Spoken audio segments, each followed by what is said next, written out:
This is the 2021 Giant Talon 1.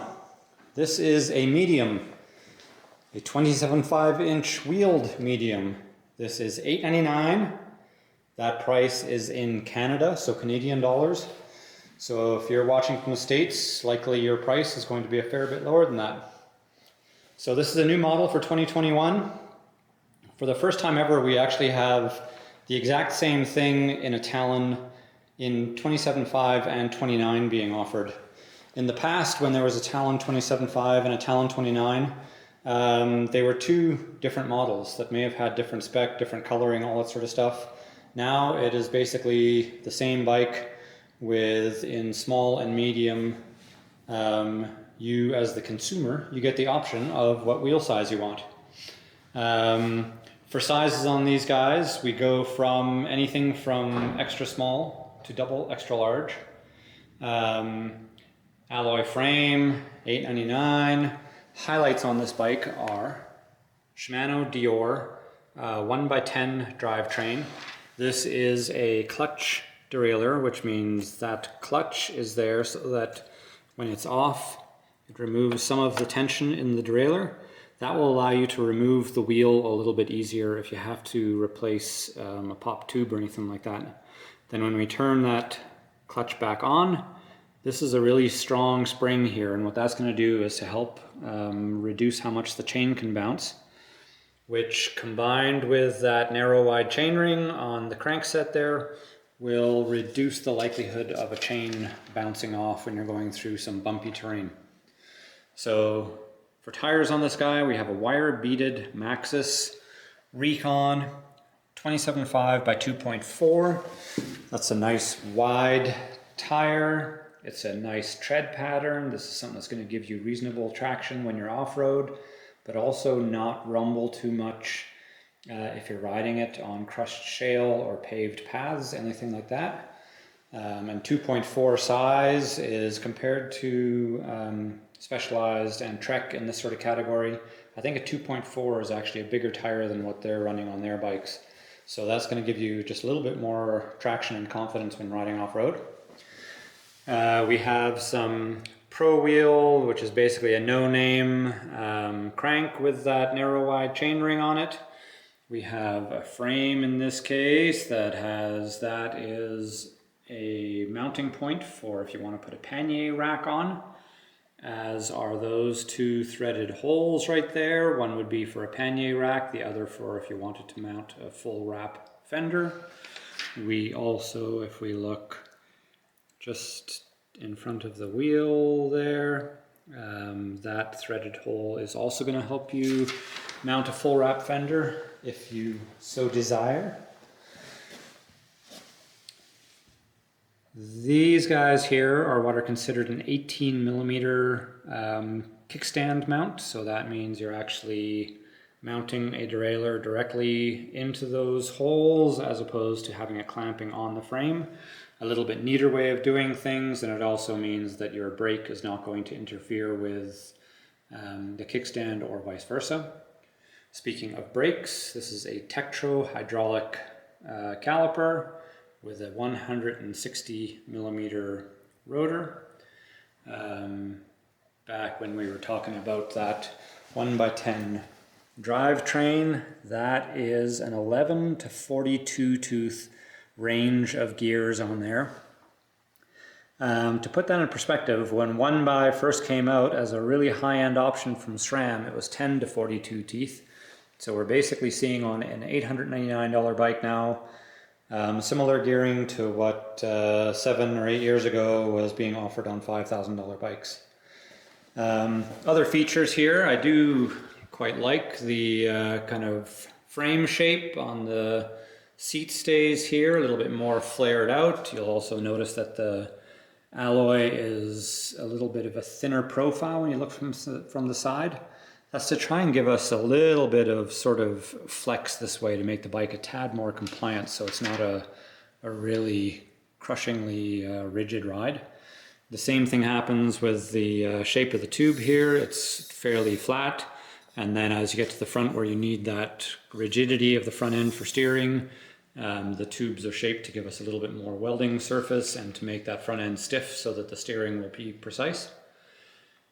That is an empty cable port. So this bike at $899 is actually dropper post compatible. So that means it's got that port. The cable is designed to run down inside the frame and then go back up, and then a dropper post would basically be coming down inside there, and that's where you would hook up your cable. It's a 30.9 seat post on this guy, which is a standard dropper post size, especially for the Giant dropper posts, which are a really good price point kind of a dropper post. To start with, we at least have a quick release seat on here, so if you do try a little bit of off-road riding, you at least have the option to quickly pop your seat down with that guy. This is the new Giant saddle, which seems to be getting a little bit more favorable reviews than previous models for its comfort. We have a couple water bottle mounts on the frame, so one on the seat tube, one on the down tube. This color here is what they're calling Desert Sage. It's one of two colors being offered in this bike.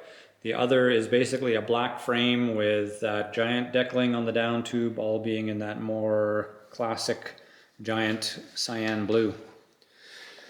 So moving ahead, after that Deore 1x10 drivetrain being a huge highlight of the bike, I would say that this Giant XC32RL fork is another big highlight, and that is both for performance and for weight. We're talking about a $900 bike that actually has an air spring in it, so that's our air cap.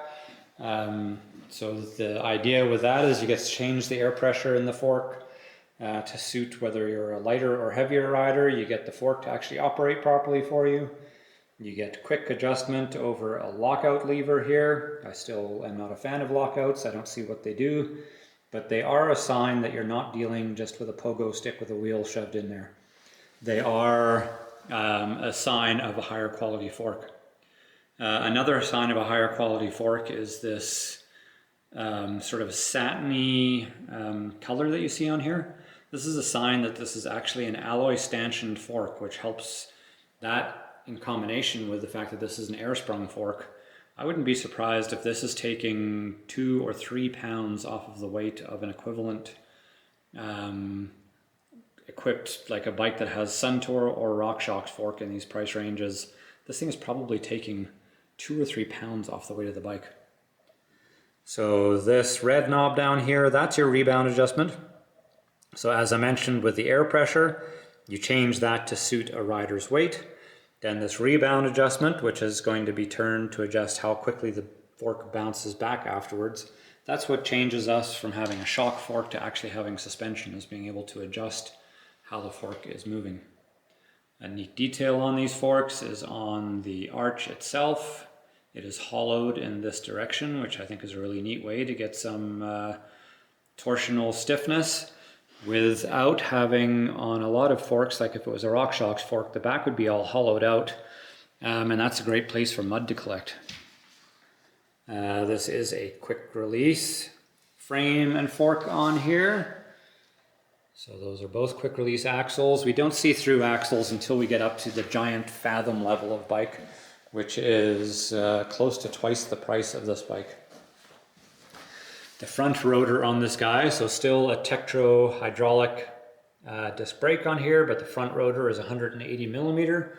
And that would be, having a larger front rotor than rear is fairly standard, as that's where you do have potential to have much more actual braking force working for you instead of just skidding.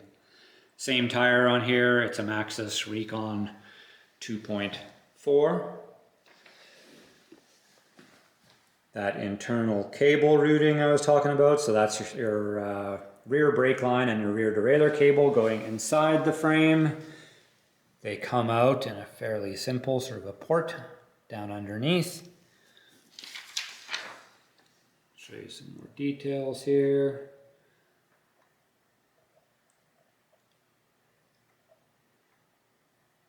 I quite like this desert sage color. It's kind of subtle. Still looks really nice. On the handlebar stems, this is going to, this is I believe a 60 millimeter long stem on the size medium. Stem length will vary from a 40 millimeter to 90 millimeter depending on size of the bike. So from extra small to extra large, 40 millimeter to 90 millimeter, just to change that horizontal reach of the bike proportionately with the rider size. We have 780 millimeter wide handlebars. This would be one of my only peeves about this bike, is I don't like these giant grips. I would put lock-ons on here in a hurry. That's partially because I think that this bike could actually feel like quite a nice feeling bike. If you put a nice lock-on on here, it would mean that you'd be able to move this brake lever inboard a little bit and get a little bit more natural one finger braking without sort of crushing your knuckle behind there. Show you the head tube badge on here. I like this font that Giant is using these days. Show you that Giant fork again. So as I mentioned, an air fork on an $899 bike with alloy stanchions, rebound adjustment and lockout. This is something that really doesn't exist from any other bike brands. So this, along with this being that Deore 1x10 drivetrain, which you almost wouldn't see on anything else at this price point, that combination of a high quality fork that actually works for lighter riders and a Deore 1x10 drivetrain is a standout for value. Other things, just, we don't usually talk about geometry when we're talking about price point bikes, but it's worth it to talk about on this guy because this is taking a bit more influence from what's happening on the performance end of mountain bikes.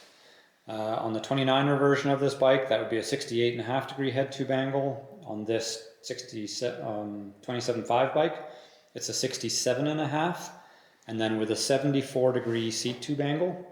So those numbers aren't radical if you pay attention to what's happening on $3,000 plus bikes, but at this level that would be on the progressive end of things, so taking more influence from what's happening on the high performance bikes than the Trek and Specialized options. And the only company I know of that competes in this sort of price range that does like a dramatically more mountain bike oriented geometry is basically Marin, which is one of our other favorite brands here. And they do a San Quentin 1 or a Bobcat Trail 5, which both get into a similar price point. Not the spec of having that amazing fork on their bikes, but their geometry of their frame is a little bit more like what you see on even $2,000 hardtails in many cases. So, $899, Talon 1 27.5. I mentioned the sizing on this, I'll mention that again then. So in extra small, small and medium, this bike is available in a 27.5, small, medium, and then up to double extra large is available in 29. That extra small size I would say is good 5'4" and below until it's just obviously not going to work, which is usually going to be about 4'11". So that's extra small, 4'11" to 5'4". Size small, 5'4" to 5'7". Medium, 5'7" to 5'10". Large, 5'10" to 6'1". Extra large, 6'1" to 6'4". And that double extra large, we're talking like 6'4" to 6'6" or 6'7". So finally, a stock bike in a nice price point for all those basketball players out there. Between the two wheel sizes, because you may be sitting there on a showroom floor or here at the store trying to figure out, I would say the differences are going to be subtle. I wouldn't get too wrapped up in things. The basics are that a 27.5 inch wheeled bike is going to be a little bit more nimble, while a 29er a little bit more stable and will tend to roll over things a bit more easily, which can mean a little bit more speed. Neither of those are good or bad traits. I would say 27.5 goes well with a youthful, spirited sort of attitude when riding a bike. If you want to bunny hop over things a bit more, the smaller wheel will be a little bit more user-friendly for that. If you just want to roll through the terrain and just reduce the bumps you're feeling just that little bit, or feel a touch more confident or stable, the 29er is the way to go. With this being 2021, I suspect a lot of people are going to get one of these in whatever version they can get, because it's just, this is such a crazy year for bike availability. I'll show you that Deore trigger shifter on here. So there's also the Talon Zero, the step up from this. Its one big step is going to be, or it's one big noticeable feature that improves for an extra couple $100, is it moves from this 11 to 42 tooth range. It goes from 10 to 51 teeth. So it gets a dramatically easier easy gear is the big thing with it. So depending on where you're riding, if you don't have steep streets, paths, or trails that you need to climb, or don't have the fitness to climb them, I think this drivetrain is going to do just fine for you.